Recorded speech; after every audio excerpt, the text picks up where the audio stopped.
estar reunidos nuevamente aquí para alabar a nuestro Dios. Oremos. Buen Dios que estás en los cielos, te damos gracias esta mañana por el privilegio de gozar de la libertad religiosa y reunirnos sin el temor de llevar penalidades por nuestras decisiones espirituales. Y pedimos esta mañana que tú estés en nuestro medio y que hables a nuestros corazones mediante la promesa del Espíritu Santo. Y es nuestro deseo que cuando venga Cristo, que estemos cada uno listo. Ahora imploramos tu presencia en el nombre dulce de Jesús. Amén.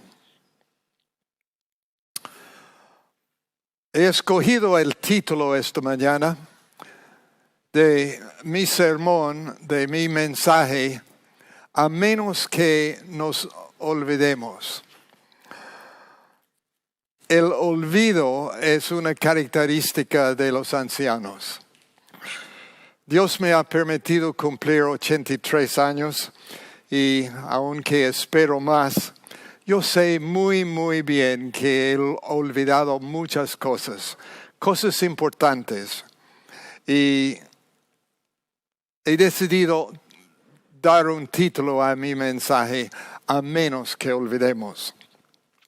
En primer lugar, primera instancia, quiero decirles que debo mucho a un teólogo y un pastor adventista por sus investigaciones de la historia de la iglesia nuestra, la iglesia adventista.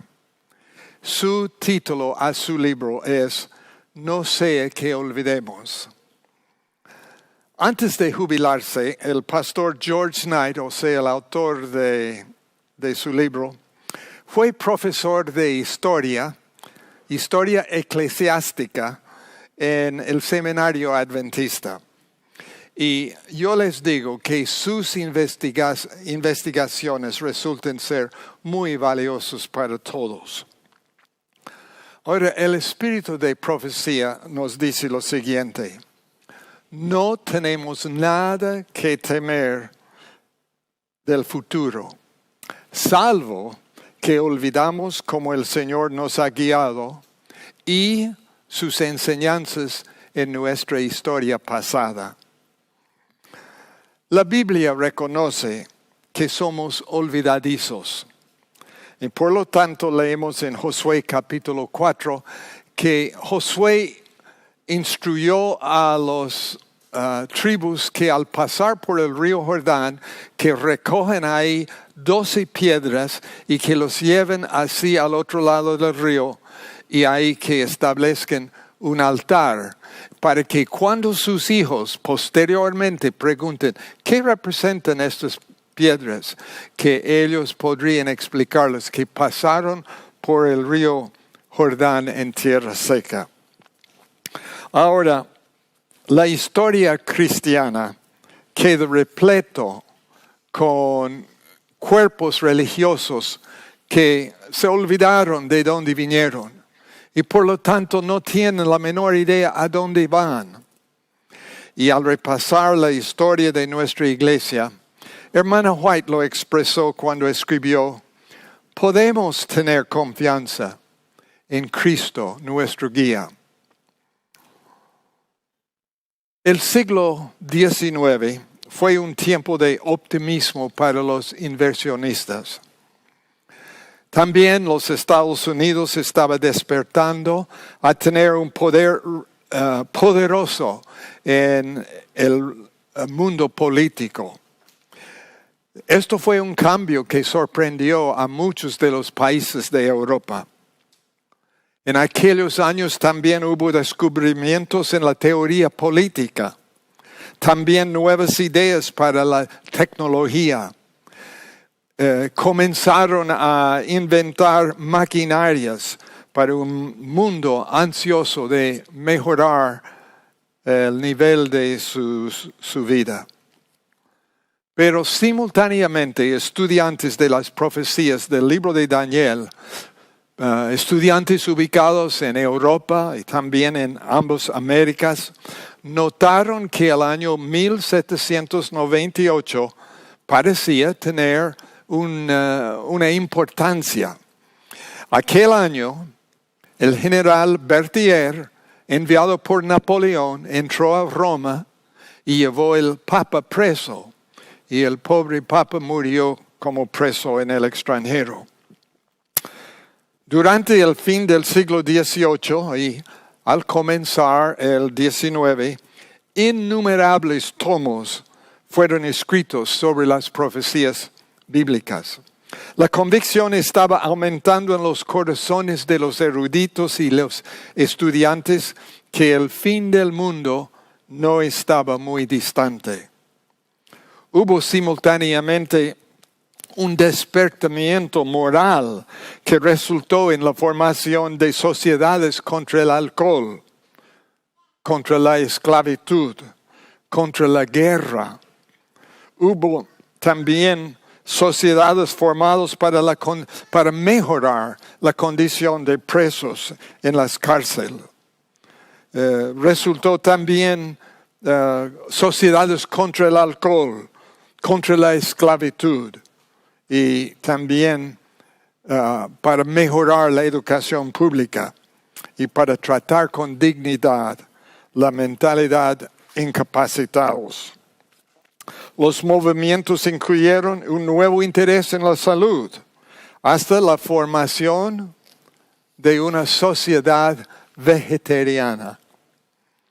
Además, el interés aumentó en la distribución de la Biblia, con la formación de sociedades bíblicas y también el envío de misioneros a las 4 esquinas del mundo.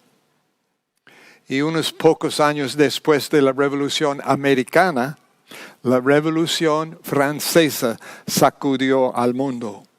Y como resultado, Francia enfatizó solo la razón humana, desconfiando de la religión como la solución principal a los problemas humanos. Con tal ambiente, un humilde hombre por nombre de Guillermo Miller comenzó a revelar los resultados de a lo menos 2 años de estudios solitarios de las profecías de Daniel. Estudios que habían ocupado su tiempo completo. El resultado público de los estudios de Guillermo Miller fue notable y frecuentemente los periódicos incluyeron para sus lectores información acerca de los mensajes de Guillermo Miller. Antes que Miller terminó sus sermones y prédicas en el año 1844, por lo menos 200 pastores de otras iglesias unieron sus talentos y esfuerzos con Miller para predicar el pronto retorno de Jesús al mundo. Ellos investigaron la matemática de Miller y no pudieron encontrar ningún error en ello. Una cosa es cierta, que los enemigos de Miller, si hubiesen encontrado errores en su matemática, iban a destruir toda su influencia. Pero esto nunca ocurrió. La diferencia de opinión entre Miller y la gente que no aceptaron su mensaje fue el acontecimiento, lo que iba a ocurrir al terminar el año 1844. Con casi todos los cristianos de aquellos días, Miller había concluido que la expresión del profeta Daniel en capítulo 8, 14, de que el santuario será purificado, usando las palabras del profeta Daniel, el santuario será purificado, podía referirse solamente a la destrucción del mundo, o sea, su purificación de pecado y pecadores, o sea, la segunda venida de Cristo. Este error del acontecimiento hizo Guillermo Miller. La matemática no falló, sino la interpretación del evento a ocurrir. El único santuario que existió en 1844 fue el celestial. Pues en el año 70 de nuestra era, el templo de Jerusalén había sido totalmente destruido por los romanos. Y hasta el día de hoy, el pueblo judío no tiene templo ni santuario. Y de acuerdo a Hebreos 8, versículo 2, y otros textos similares, el verdadero tabernáculo está en el cielo. Es pues ello que fue purificado. Existe otro estudio profundo sobre este tema que no tenemos tiempo para investigar hoy.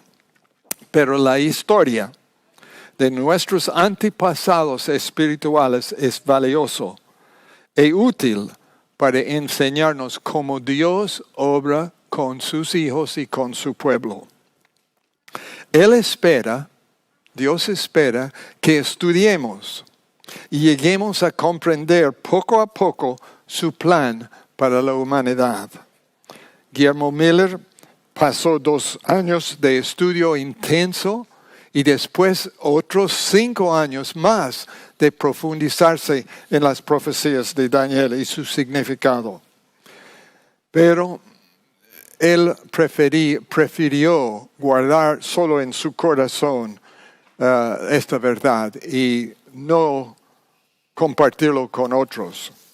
Miller no sintió capacitado para predicar a otras personas, pero él no pudo escapar la convicción de que tenía la solemne obligación de compartir la verdad con otros. Finalmente, Guillermo Miller resolvió su dilema. En una oración a Dios, él prometió si alguien le invitara a predicar, él entonces aceptaría el desafío. Siendo un sencillo hombre sin letras, no esperaba jamás tal invitación. Miller sintió satisfecho, sabiendo que ya no tendría que preocuparse más de la responsabilidad de predicar. Pero habiendo hecho este compromiso con Dios, pasaron apenas 30 minutos y escuchó a alguien tocando la puerta. Fue su sobrino que vino con una invitación de su papá para la iglesia bautista cercana. La iglesia no esperaba la visita de su pastor el domingo siguiente. Por lo tanto, estaban invitando a Miller que comparte con los creyentes su estudio de las profecías. Miller estaba furioso con Dios. Ya no podía escapar. Y dejando al sobrino esperando en la sala, él salió afuera protestando vigorosamente con Dios. Finalmente, resolvió su problema. Él reconoció que tendría que honrar su promesa a Dios y aceptó el desafío. Volvió a su sobrino y mandó una respuesta aceptando la invitación. Y así comenzó. Más que una década de intensa actividad en centenares de sitios donde las diferentes iglesias querían saber más de las profecías y especialmente del retorno de Jesús, Miller se fue de iglesia en iglesia predicando. Pero lamentablemente, las iglesias, una por una, comenzaron a cerrar sus puertas contra el mensaje del retorno de Jesús. No solamente no invitaron más a Miller que venga a predicar, sino comenzaron a excluir de su feligresía los miembros que habían aceptado la predicación de Miller. Entre los excluidos fue la familia Harmon. Toda la familia fue excluida de la iglesia metodista. Y para muchos otros, ellos también experimentaron el mismo tratamiento de sus iglesias. Es importante notar que durante aquel tiempo existía solamente adventistas. Adventistas bautistas, adventistas metodistas, adventistas presbiterianos, adventistas conexionistas, pues de todas las iglesias salieron adventistas. Pero es incorrecto culpar a los adventistas del séptimo día por fijar fechas para el retorno del Salvador al mundo. En aquellos años no habían adventistas del séptimo día. De los adventistas del primer día, o sea, domingo, después del amargo chasco de 1844, cuando no volvió El Salvador, creyentes rehusaron abandonar su confianza en la palabra de Dios, pero eran la minoría. Aquellos estudiantes de la Biblia luego formaron una organización que tomó el nombre muchos años más tarde de Adventistas del Séptimo Día, que es una organización que creció y llegó a tener una voz mundial en casi 200 países del mundo. Recuerdo bien cuando mi esposo y yo asistimos a una reunión de evangélicos. Ellos habían prestado su influencia y sus recursos económicos a suplir las necesidades de organizaciones misioneras en el mundo, supliendo equipos y maquinarias y muebles y todo lo que podría necesitar un esfuerzo, una organización misionera. Nosotros poco antes habíamos juntado con ellos como miembros de su organización porque estábamos haciendo la misma cosa con la iglesia adventista. En aquellos años habíamos formado una agencia denominada Techno International para enviar muebles y equipos a las diferentes instituciones adventistas alrededor del mundo. El grupo invitó a los nuevos miembros presentes aquel día que se presente su organización, que diga sus nombres y que explique en cuántos países estaban trabajando. Algunos decían que estaban supliendo materiales para las organizaciones misioneras en 300 diferentes países. Otros en 78 países. Y me parece que hasta uno estaba atendiendo a 100 países. Yo tenía vergüenza de confesar que nosotros servimos a cerca de 200 países en el mundo, donde la iglesia adventista tenía su presencia. Yo quería evitar de dar la impresión que estaba jactándome, pero tenía que explicar quién era y en qué parte del mundo trabajamos. Sin duda, las bendiciones celestiales acompañaron a los que mantenían su confianza en la Biblia y en las profecías de Daniel como la palabra de Dios. Por el otro lado, algunos de los primeros adventistas negaron la fe cristiana, mientras que otros abandonaron su confianza totalmente en la Biblia y como resultado perdieron el camino al cielo. Los pioneros de la iglesia adventista no fueron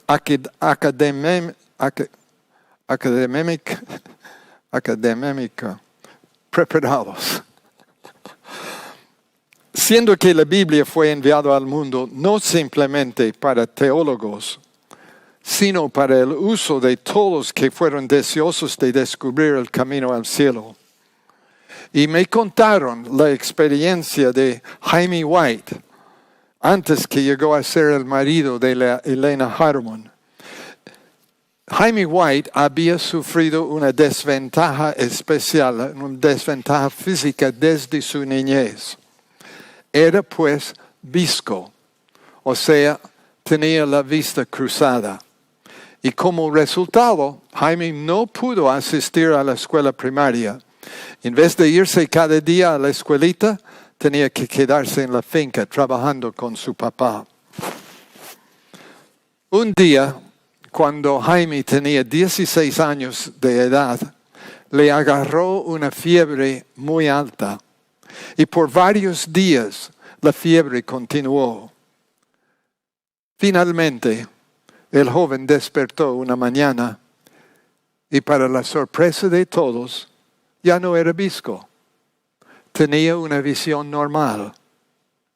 Jaime fue enseguida a su papá e insistió que quería ahora, ya que tenía la vista normal, irse a la escuela por la primera vez. Pero el papá de Jaime no estaba conforme. No te conviene estar en la escuela con muchachos pequeños, le dijo. Qué vergüenza sería para un joven de 16 años. Pero Jaime insistió y su padre finalmente le autorizó a asistir a la escuela normal. En un solo año, Jaime cumplió todos los cursos que había perdido durante su niñez. De tal modo que la junta escolar lo invitaron a él para que sea el maestro de la escuela el año siguiente. Hay mucho que podemos aprender de la historia de los pioneros. La vida de Jaime White siempre fue lleno de conflictos. Confesó que tenía planes para su vida, pero que tales planes no incluyó los de Dios. En sus propias palabras dijo, estaba yo adorando la educación en vez del Dios del cielo. No tenía deseo ni planes de leer la Biblia. Sintió la llamada de Dios a ser predicador, pero no estaba conforme y rechazó terminantemente la llamada. Finalmente sometió su voluntad al Creador y entonces por la primera vez paz llenó su corazón. Con un grupo de 4 mujeres, Elena asistió a una reunión de oración en la sala de una amiga. Las mujeres pidieron a Dios luz sobre la causa de su chasco.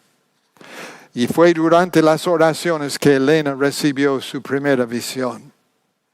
El mensaje del cielo que recibió Elena aquel día ofreció esperanza y seguridad a los sinceros creyentes, asegurándolos que Dios había escuchado sus plegarias y que sus hijos no tenían nada que temer, mientras que seguían sus estudios y continuaron en el camino de la obediencia. Durante la primavera de 1845, o sea, el siguiente año, algunos adventistas reunieron cerca a Albany, en la ciudad de Nueva York, y votaron que, esas son sus palabras, no tener confianza en nuevos mensajes, no tener confianza en visiones, sueños, lenguas, milagros, dones extraordinarios o revelaciones. Pueden imaginar cómo esto afectó a la señorita Elena Harmon. No quería ella compartir con otros los mensajes de Dios que le estaba dando. Pero a pesar de su temor y la oposición, continuó compartiendo mensajes de ánimo para el pequeño pueblo de Dios que había sobrevivido a aquel chasco de octubre de 1844. Había otro abuelo, el capitán Bates. Tenía 29 años más que Jaime White, pero lo tomaron prácticamente como el abuelo de los pioneros adventistas. Jubilado de haber sido capitán de un barco, había circunnavegado el mundo, había dejado sus vicios y comenzó una nueva etapa de vida, pero no era cristiano en aquellos años. Un día, después de su conversión, llegó a sus manos un folleto tratando de la importancia del cuarto mandamiento, o sea, el Santo Sábado. Él inmediatamente aceptó la verdad expresada en ello. Y de aquel día en adelante, él promovió el tema con toda la gente que encontró. Uno de sus fracasos de Bates, uno de sus fracasos más grandes ocurrió en el mes de agosto de 1846. Se encontró con Jaime White y su amiga Elena Harmon. Y él comenzó a compartir con ellos su convicción sobre la santidad del Santo Sábado. Pero ambos rechazaron totalmente sus ideas. Elena escribió más tarde, y cito, hermano Bates estaba guardando el sábado y subrayó su rol. Yo no sentí su importancia y concluí que el hermano Bates erró al enfatizar el cuarto mandamiento que los otros 9. Esto es una sorpresa para muchos, pero ya ellos seguían guardando el domingo. En el año 1845, Jaime White había escrito un tratado sobre el tema del matrimonio cuando era todavía soltero. Se expresó sus ideas llamando el matrimonio una trampa del diablo. Él concluyó que estamos esperando la redención. Y el motivo de tomar esta actitud se entiende que él estaba esperando el retorno de Jesús nuevamente al año siguiente, en el mes de octubre de 1845. Por lo tanto, no tenía tiempo ni simpatía con el matrimonio. Él había sido chasqueado el año antes, cuando Cristo no apareció, y ahora estaba esperando su retorno el año siguiente. Más tarde, Jaime White abandonó sus ideas referentes al matrimonio y se casó con la señorita Elena Harmon en el mes de agosto de 1846. La lección para nosotros y para todos esta mañana es que existen momentos cuando todos estamos equivocados. Y la única solución es abandonar nuestras ideas y tomar otro rumbo. Para muchas personas esto no es fácil, pero es indispensable. Cuando llegó el año 1847, los líderes de los adventistas sabatistas estaban de acuerdo con la mayoría de sus doctrinas. Entonces el siguiente paso sería para ellos compartir estas doctrinas con otros. 11 años más tarde, uno de los pioneros, Uriah Smith, escribió: hemos regocijado en las verdades que percibimos inicialmente, pero hasta la fecha no imaginamos que comprendemos todo. Era una confesión que tenía mucha significancia para todos nosotros, a no imaginar que comprendemos toda la palabra de Dios. Paso a paso, Dios estaba guiándolos. Nunca pensaron establecer una iglesia nueva, sino simplemente tenían un mensaje especial que debe ser compartido con el mundo antes del retorno de Cristo. El jubilado capitán Bates era el promovedor original y principal del Santo Sábado. Lamentablemente, él estaba errado en la hora que los creyentes deben comenzar a guardarlo. Es interesante que algunos adventistas observaron el tiempo sagrado a partir de la medianoche, porque siempre ha habido confusión entre los creyentes. Es una verdad, hermanos. Dios nos acepta donde estamos teológicamente, pero nos guía poco a poco hacia la verdad.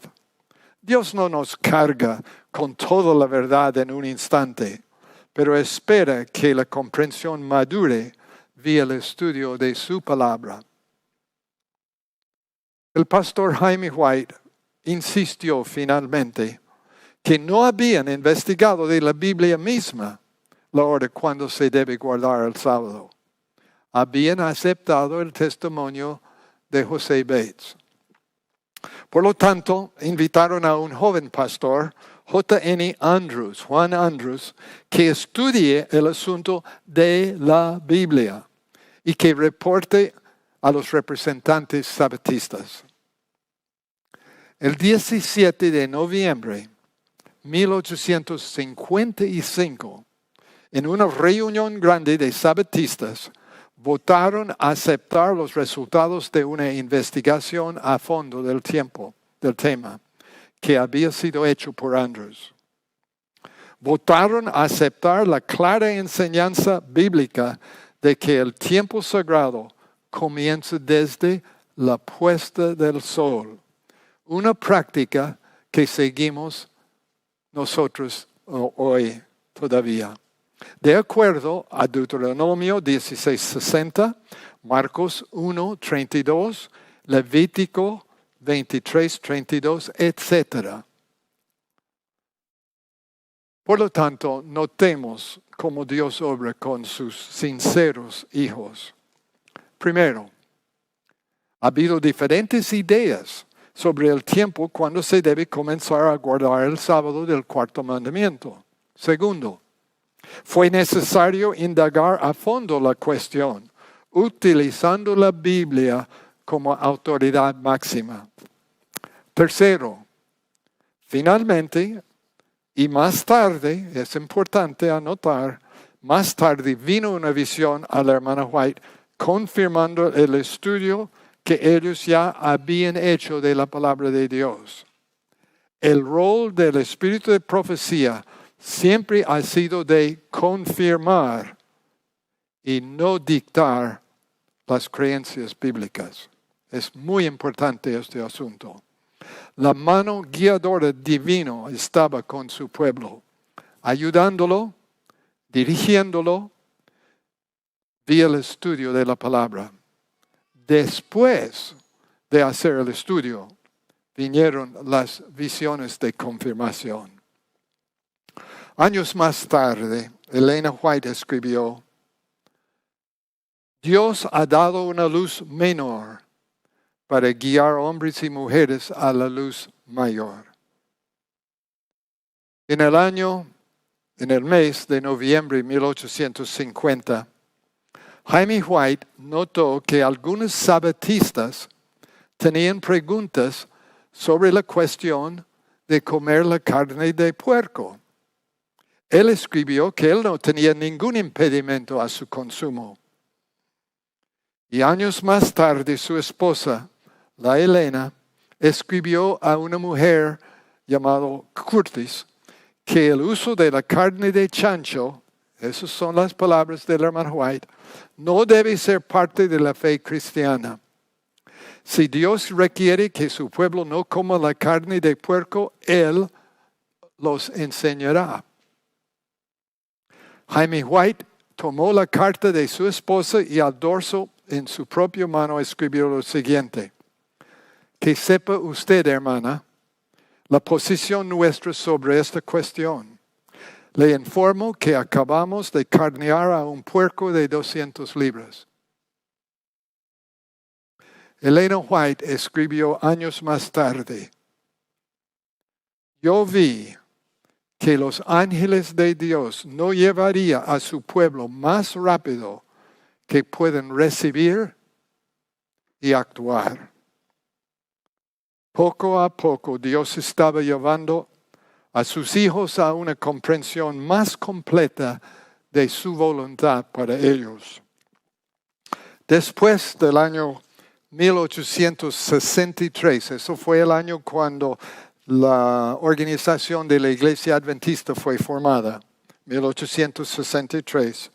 Elena recibió numerosas visiones sobre la salud y sobre la dieta original y el plan de Dios para eliminar la enfermedad de sus hijos.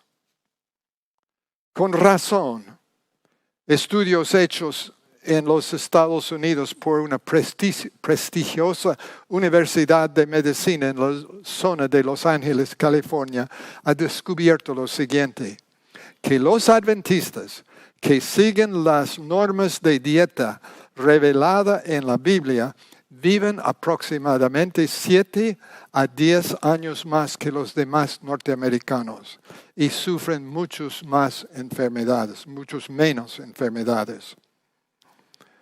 Es una sorpresa a muchos miembros de la Iglesia Adventista al descubrir hoy que muchos de los primeros pioneros de nuestra Iglesia no creyeron, rechazaron la idea de la Trinidad.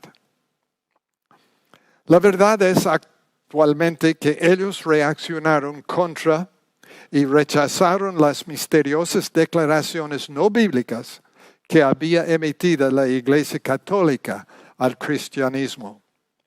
Varios pioneros adventistas salieron de la Iglesia Christian Connection, cuya posición tradicional fue en contra de una divinidad de 3 personalidades de igual autoridad.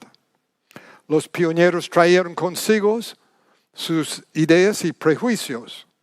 Requería tiempo para los creyentes comprender la verdad del asunto. Nombres de antitrinitarios como Sir Jaime White, José Bates, J.N. Andrews, Uriah Smith y otros que respetamos, no aceptaron la igualdad de Dios en 3 personalidades y 3 seres independientes. Nunca apareció en esta lista de antitrinitarios el nombre de una persona de importancia. Aquella persona era Elena G. de White. En el año 1865, Uriah Smith escribió que Cristo fue el primer ser criado. Y en el año 1898 añadió, solo Dios es sin comienzo. O sea que rechazó la eternidad de los otros miembros de la divinidad. Hermana White no discutió con su esposo y no participó en los argumentos con los pioneros a favor o en contra de la doctrina, sino escribió simplemente y continuamente lo que Dios le había mostrado a ella. Es importante notar que finalmente, y noten eso, todos los pioneros, incluyendo a Jaime White, su esposo, estudiaron a fondo de la palabra de Dios y comprendieron y finalmente aceptaron la enseñanza bíblica sobre el tema. Algunos hermanos laicos en diferentes partes del mundo van a nuestras iglesias y distribuyen libritos de los escritos de los pioneros. Libritos en contra de la divinidad del Espíritu Santo y del Hijo de Dios. Es importante que no olvidemos la historia del progreso espiritual de estos hombres pioneros que tardaron años en aceptar la verdad de la Biblia acerca del tema. Nuestro Dios es compasivo con la humanidad. Durante la Reforma, cuando se rompió las cadenas espirituales del mundo cristiano y nos dio de nuevo la Santa Biblia, Dios no reveló toda la verdad de su palabra simultáneamente al cristianismo. Dios siempre comprende la necesidad de ir despacio con sus hijos. Cristo dijo a sus discípulos, aún tengo muchas cosas que deciros, pero ahora no las podéis sobrellevar. Juan 16, 12.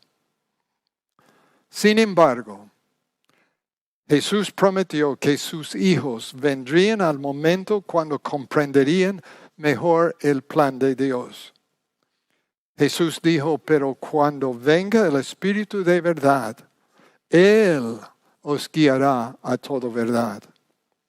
En otras palabras, Dios se ha hecho a sí mismo responsable por el descubrimiento de la verdad.